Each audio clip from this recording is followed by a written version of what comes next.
आज की डेट में अगर हम वर्ल्ड के रिचेस्ट एंटरप्रेन्योर्स की बात करें तो इलॉन मस्क का नाम हमारे दिमाग में सबसे पहले आता है। इलॉन मस्क हमेशा न्यूज में होते हैं, फिर चाहे उनके न्यू बिजनेस की बात हो, उनके काम करने का तरीका हो या उनके नेटवर्थ की बात हो। जून 2022 में इलॉन मस्क का जो नेटवर्थ एस्टिमेट किया गया है वो है $216 बिलियन।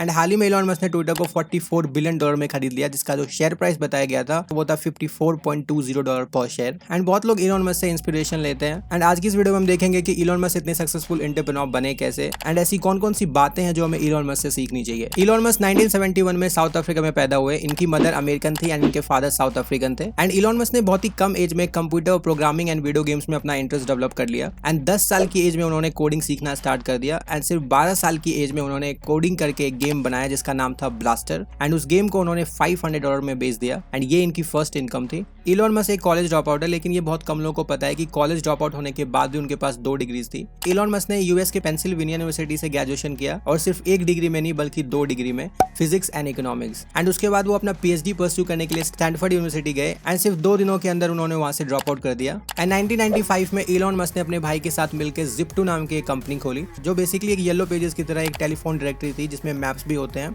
एंड 3 साल उन्होंने उस कंपनी पे काफी मेहनत की। एंड 1999 में कॉम्पैक्ट कंप्यूटर्स ने Zip2 को $305 मिलियन में खरीद लिया, जिसमें से इलॉन मस्क को $22 मिलियन मिले। एंड अब इलॉन मस्क मिलियनर बन चुके थे, लेकिन फिर भी उन्होंने उन सारे पैसे को खर्च करने की बजाय उस पैसे को री इन्वेस्ट करने का सोचा। एंड 1999 में इलॉन मस्क ने X.com नाम की एक कंपनी खोली, जिसको आज की डेट में हम पेपैल के नाम से जानते हैं। X.com बेसिकली एक budgetary administration and email payment की कंपनी थी, जिसमें आप एक दूसरे को पैसे कैश के थ्रू नहीं बल्कि ईमेल के थ्रू भेज सकते थे। सो बेसिकली हम कह सकते हैं कि इलॉन मस्क ने डिजिटल पेमेंट करने का एक तरीका ढूंढ लिया। एंड 1 साल के बाद उस कंपनी का नाम बदलकर पेपैल कर दिया गया। एंड जब पेपैल के बहुत सारे कस्टमर्स बन गए एंड पेपैल मार्केट में अच्छा परफॉर्म करने लग गई, तो 2002 में ईबे ने पेपैल को $1.5 बिलियन में खरीद लिया, जिसमें से इलॉन मस्क को $165 मिलियन मिले। एंड इलॉन मस्क यहाँ पे भी नहीं रुके। इसके बाद उन्होंने अपने पैशन पे काम करना स्टार्ट कर दिया। एंड उन $165 मिलियन में से उन्होंने $100 मिलियन इन्वेस्ट किया स्पेसएक्स में। सो बेसिकली स्पेसएक्स का जो मिशन है वो है इंसानों को मार्स पे भेजना एंड वहाँ पे एक कॉलोनी स्टैब्लिश करना। एंड 2020 में स्पेसएक्स वो पहली प्राइवेट कंपनी बनी जिसने किसी इंसान को स्पेस में भेजा हो। एंड इलॉन मस्क के हिसाब से 2025 तक स्पेसएक्स का जो मिशन है वो है पहले इंसान को मार्स पे भेजना। And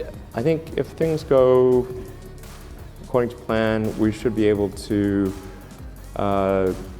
launch people probably in 2024 with arrival in 2025. And इसके बाद इलॉन मस्क ने 2004 में $6.5 मिलियन इन्वेस्ट किए टेस्ला में एंड बन गए टेस्ला के मेजॉरिटी शेयर होल्डर। एंड 2008 में टेस्ला ने अपनी पहली कार बनाई। सो बेसिकली हम कह सकते हैं कि टेस्ला ने अपनी पहली स्पोर्ट्स कार बनाई जिसका नाम था टेस्ला रोडस्टर। एंड 2018 में टेस्ला का जो टोटल इनकम था वो था $21.46 बिलियन।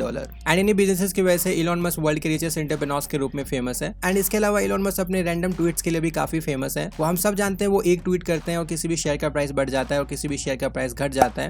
वो टेस्ला पे ट्वीट करते हैं, वो बिटकॉइन पे ट्वीट करते हैं। एंड ऐसे ही इलॉन मस्क के एक रैंडम ट्वीट की वजह से एक कंपनी की शुरुआत हो गई थी। एंड कहा यह जाता है कि इलॉन मस्क एक बार ट्रैफिक में फंस गए थे एंड उनको समझ नहीं आ रहा था कि वो क्या करें। एंड उन्होंने रैंडमली बोल दिया कि मैं एक ऐसा अंडरग्राउंड टनल बनाऊंगा जिसमें से कार जा सकती है और ये जो ट्रैफिक की प्रॉब्लम है वो सॉल्व हो सकती है। एंड कुछ ही देर बाद उन्होंने ट्वीट किया, traffic is driving me nuts, I am going to build a tunnel boring machine and just start digging. And उसके कुछ ही देर बाद उन्होंने ट्वीट किया कि I am actually gonna do this, it shall be called the boring company. And इसी random tweet की वजह से 2016 में द बोरिंग कंपनी, जो एक infrastructure and tunnel construction service की कंपनी है, इसकी शुरुआत हो गई। एंड इस कंपनी का जो मेन मोटो था वो था ऐसे अंडरग्राउंड टनल बनाना जिसमें से कार जा सकती है, जिसकी वजह से जो सबसे बड़ी प्रॉब्लम सॉल्व होगी वो होगी ट्रैफिक की प्रॉब्लम। बट 2016 तक इस कंपनी को स्पेसएक्स की एक सब्सिडरी कंपनी के रूप में शुरू किया गया था। बट 2018 में ये कंपनी फुली इंडिपेंडेंट हो गई। एंड इलॉन मस्क यहाँ पे भी नहीं रुके। इसके बाद उन्होंने एक कंपनी की शुरुआत की जिसका नाम था न्यूरालिंक। एंड इलॉन मस्क ने ये क्लेम किया कि न्यूरालिंक का जो मोटो है वो है ह्यूमन एनहांसमेंट एंड टेक्नोलॉजी, जिसकी वजह से कंप्यूटर्स जो है वो ह्यूमन ब्रेन के साथ मर्ज हो सकती है and human brain and artificial intelligence के बीच एक सिंबॉलिक रिलेशनशिप हो सकती है।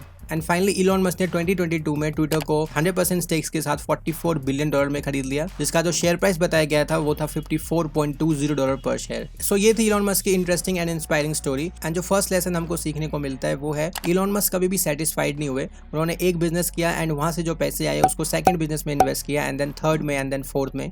शायद इसी वजह से आज इलॉन मस्क वर्ल्ड के रिचेस्ट एंटरप्रेन्योर में गिने जाते हैं। एंड सेकंड लेसन जो हमको सीखने को मिलता है वो ये है कि इलॉन मस्क हमेशा से एक प्रॉब्लम सॉल्वर रहे हैं और ऐसे ऐसे प्रॉब्लम प्रॉब्लम्स जो हम कभी इमेजिन भी नहीं कर सकते, एंड उन प्रॉब्लम्स को उन्होंने अपने बिजनेसेस के थ्रू सॉल्व किया है, जिसकी वजह से उनके जितने भी बिजनेसेस रहे हैं वो काफी इंपैक्टफुल एंड सक्सेसफुल रहे हैं। So on this note, thank you so much for watching this video. अगर आपको ये वीडियो अच्छी लगी तो प्लीज चैनल को सब्सक्राइब करो, लाइक करो एंड शेयर करो, एंड आप मुझे इंस्टाग्राम पे भी फॉलो कर सकते हो। सो मिलते हैं आपसे नेक्स्ट वीडियो में। Till then